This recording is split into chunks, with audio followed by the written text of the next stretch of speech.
thinking about like, it's been 4 years now, I think we just discussed. To think that the past 3 fights were titles, and this is my first title defense.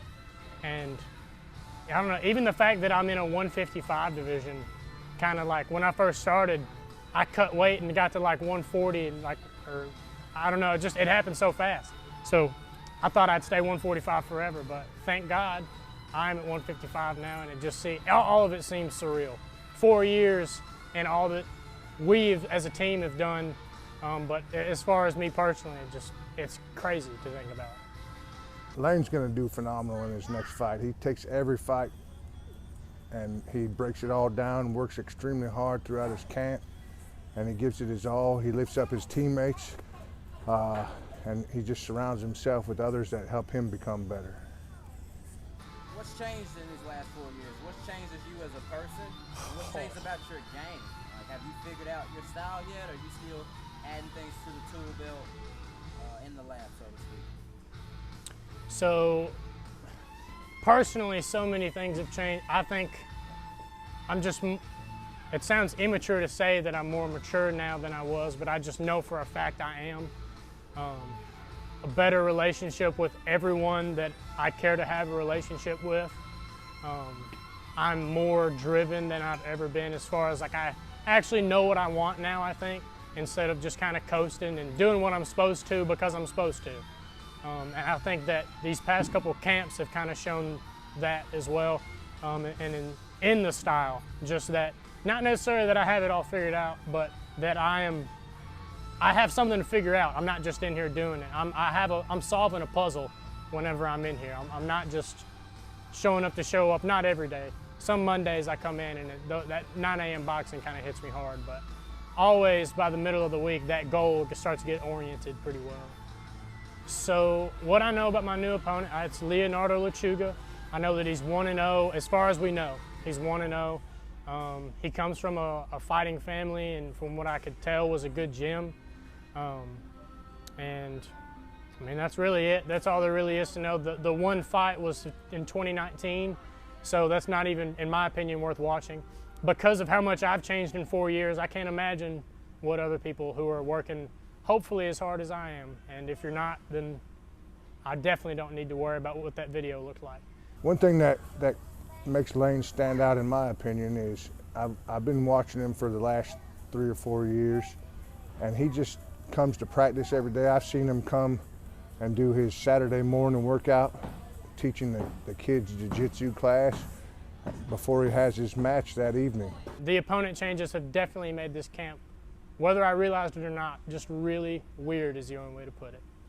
And that goal started to kind of like wave a lot.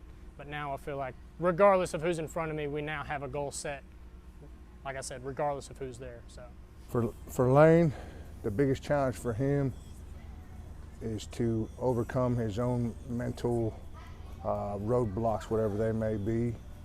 He has the ability, the gift. He can push himself further than most folks can, and I'm excited to see him in another 5 years down the road, and I wouldn't be so shocked to see him on some of the biggest stages out there. 4 years in, 6-1, 4th rank in the state, 3 belts in. What's next after this fight? I know you want to take care of business Saturday night first, but what's next for Lane Rowe after this weekend?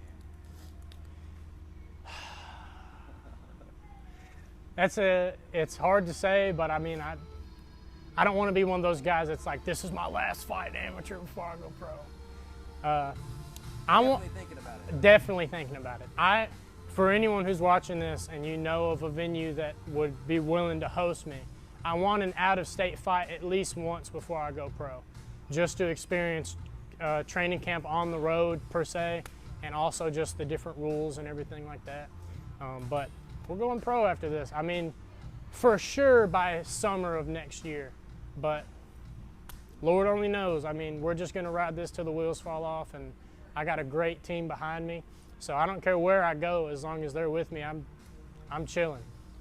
I'm working on what I need to work on, helping them getting better at what they want to work on, and heck of a coach to lead us there. So I'm chilling. Obviously, first shout out is God is keeping me sane through this fight camp. It's really hard to get me angry, and these fight changes has really just, I don't even really want to get into it. It's kind of made me mad. And so he's kept me calm and allowed me to be a little bit more level-headed in thinking, which is where I prefer to be, in the cage and out of the cage.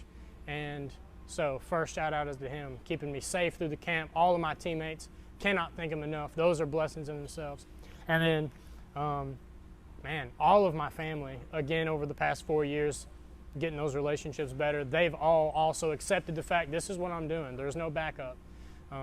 Even though there is a backup, we're pretending like there's no backup. And they've started treating it that way, respecting that dream and helping me chase it. And then all my friends that show up to every single fight, you guys are the best. So obviously the fans are nice and everything, but the people that really know me and show up for me, really appreciate it. So, oh, and my sponsors, holy crap, I almost forgot.